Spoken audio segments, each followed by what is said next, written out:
I'm here with Joe Rotella, and Joe has brought these amazing and beautiful wind chimes that you can see, which are actually made from wine bottles, right? Absolutely, absolutely. So this is a project we're going to do in steps, and the first step is cutting the bottles. Right, now I'm going to put gloves on just for safety. You can use a wine bottle if you drink wine, and be sure to clear the label off, get the bottle really clean.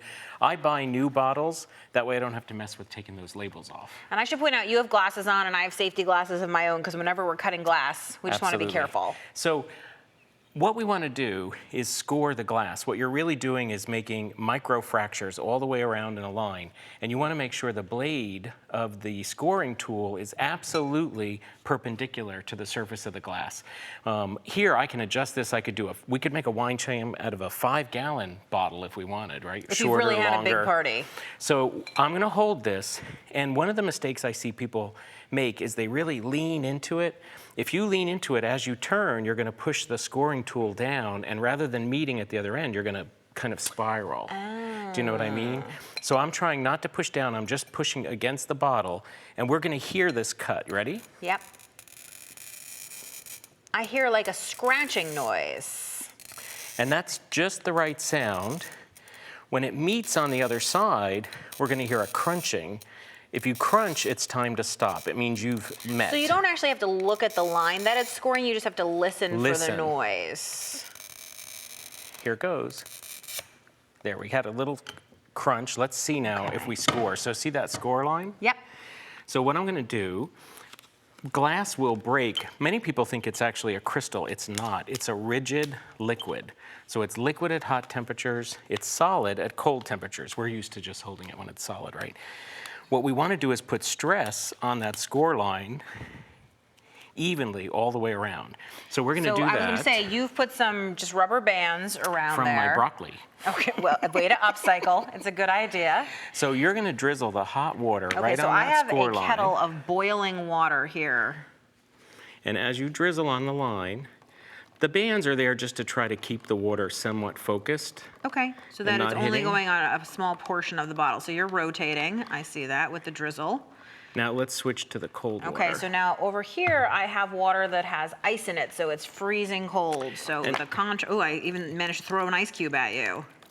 So I assume it's the contrast, right, of the hot and the cold. And at home I would just do this in a sink with running water. But here, ice water is because this water's so hot. Let's see what we have. Okay. I think I heard it. Oh my gosh. That was super magical. I didn't even, so it doesn't actually like fall off. You have to sort of pull it off. So now we just want a smooth edge. This is a really sharp edge. So we're going to wet sand it. I just have some sandpaper that's down in the water. So you don't need like special sandpaper or anything like that? Nope. Now, here's a weird question, but you're obviously using what looks to me like a dish that you would bake in. So after this, I assume it has little bits of glass in it, and you don't want to use it for food? I don't use it for food. I just use it, actually I use it when I need to soak paper for collage, or this is like a standard thing in my studio. So we're all done. We could then take this and kind of go around the edge. This would work great if you wanted to cut at the top part and make a drinking glass. And I was going to say, the wet sanding is to keep the little glass bits from being in the air. Well, and it's a lubricant, actually. So it's helping to lubricate the whole smoothing process.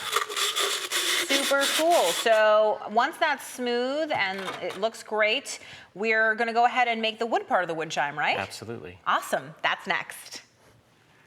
Well, we've got our wood shop all set up, and Joe is here to show us the next step of the wood chime. Absolutely. So the first thing we're going to do is make the paddle, and I'm using a table saw to do that. Whenever you cut wood, you want to pay attention to the grain, and we're going to cut a piece this way.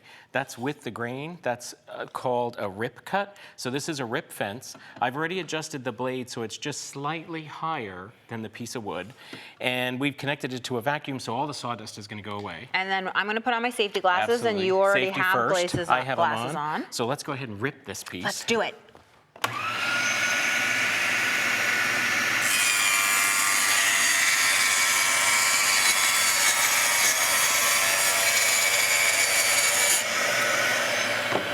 Perfect.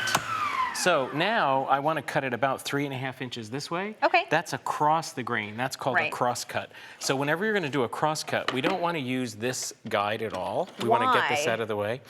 This, if you are rip cutting, you're with the grain, everything's fine. When you cross cut, if there's pressure against this side, it could kick back. Ah. So I'm gonna just mark 3.5 inches. Now this is, it's a wind chime, so this doesn't have to be perfect.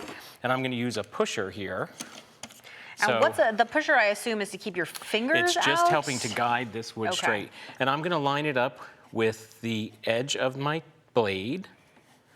And I'm pretty much ready to go. So we're gonna fire it up again.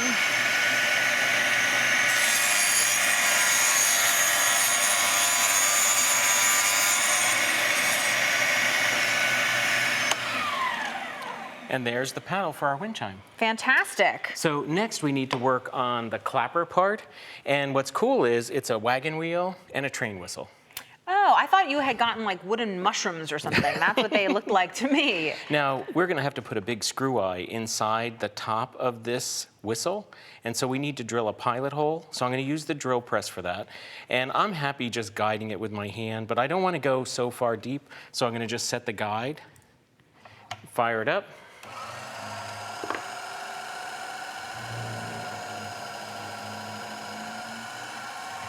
And there's our pilot hole. So we can do the other side too. I'm just gonna guide it again with my hand. Well, you know what I like so much about this is I was thinking about how often I go to the craft store and I'm looking at like the little wooden objects and toys and I keep thinking, oh, I have to cut a hole in this or I need to buy something that already has a hole drilled in it, but this makes it so that you can just do it yourself. Absolutely. So now you called it a pilot hole, and the reason that it's called a pilot hole is because... It's just to get the screw started, and we don't want to drill it so big that the screw is loose or so long. So it's the same idea as when you're screwing into your wall, right? And you start the hole, but you don't actually want to go all the way in. Absolutely. Okay. Now it's up to you how to decorate it. We did a napkin collage on the bottom and just paint on the top. A little tip for napkin collage, to separate the napkin, just put tape on the front and back and pull. So when you said napkin collage, you literally meant like a pretty paper napkin. That's all it is. This is literally just a napkin. And why are you separating the two parts? Because you only want to work with the topmost layer of the napkin. Otherwise, the napkin could even separate. And most napkins in the US here are 3 or 4 ply, which means layer.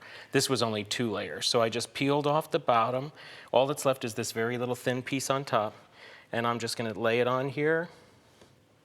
So you're just using like a white glue of some kind to go ahead and decoupage. You're putting it both under and on top, and that's going to go ahead and adhere the napkin so that it really is on that wood so that this wind chime could go outside. Absolutely, and then I just trim it when it's dry. Well, if we look at the one behind you that's already done and absolutely gorgeous, will you just take us through the quick assembly of it? So we have a length of chain. I'm going to do about a 3-inch length and then a 5-inch length, but you can adjust the clapper any height you'd like. We're going to screw in a little screw eye at the top of the paddle, a big screw eye at the bottom of the whistle, a big screw eye at the top once you put the wheel on, and that actually holds the wheel. The wheel's not glued or anything. Chain up to a key ring. That prevents the chain from going further up the bottle, and then as long as you'd like. So easy, and you can change it out with your particular colors, your mood, your designs, whatever you like. Absolutely, and all that's left is to etch the glass. Super easy project. I love it, Joe. Thanks so much. Thank you.